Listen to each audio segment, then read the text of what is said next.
শুভ সকাল। আজকেও সকালে স্নান করে ঠাকুর ঘরে চলে এলাম, ফুলগুলো তুলেছি। এখন গোপাল সোনাকে ওঠাবো।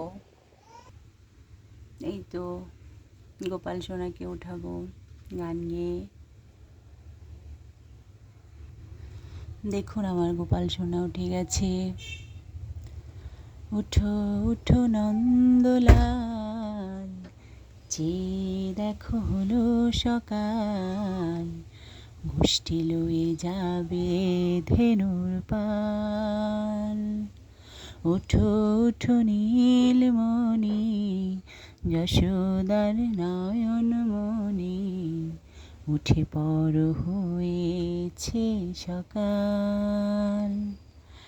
এখন আমার গোপাল সোনাকে প্রসাদ অর্পণ করব।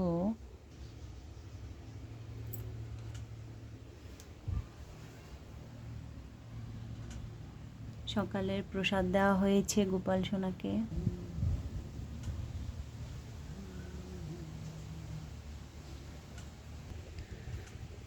এখন এক এক করে সব ঠাকুরগুলোকে আমি স্নান করে নেব। এখন গীতাকে স্নান করে নিচ্ছি। এখন তুলসী পাতা অর্পণ করব।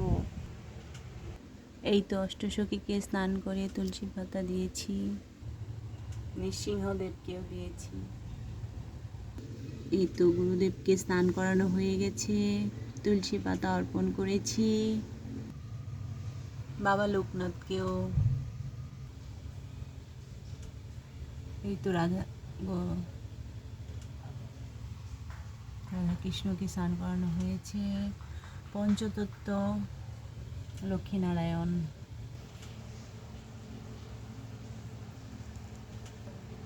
ওম নমঃ শিবায়, ওম নমঃ শিবায়।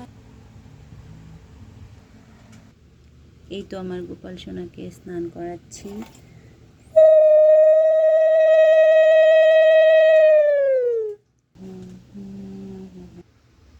দেখুন আমার গোপাল সোনার স্নান করানো হয়ে গেছে।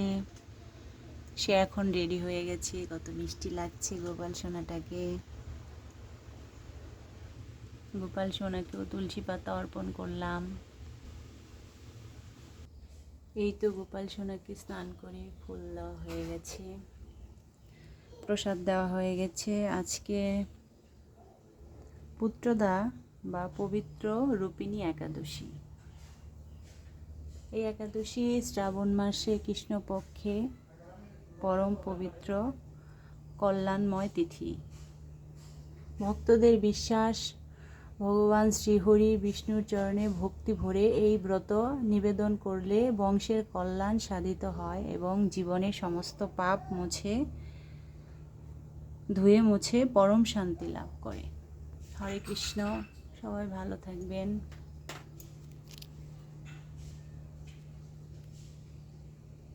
হরে কৃষ্ণ কৃষ্ণ কৃষ্ণ হরে হরে,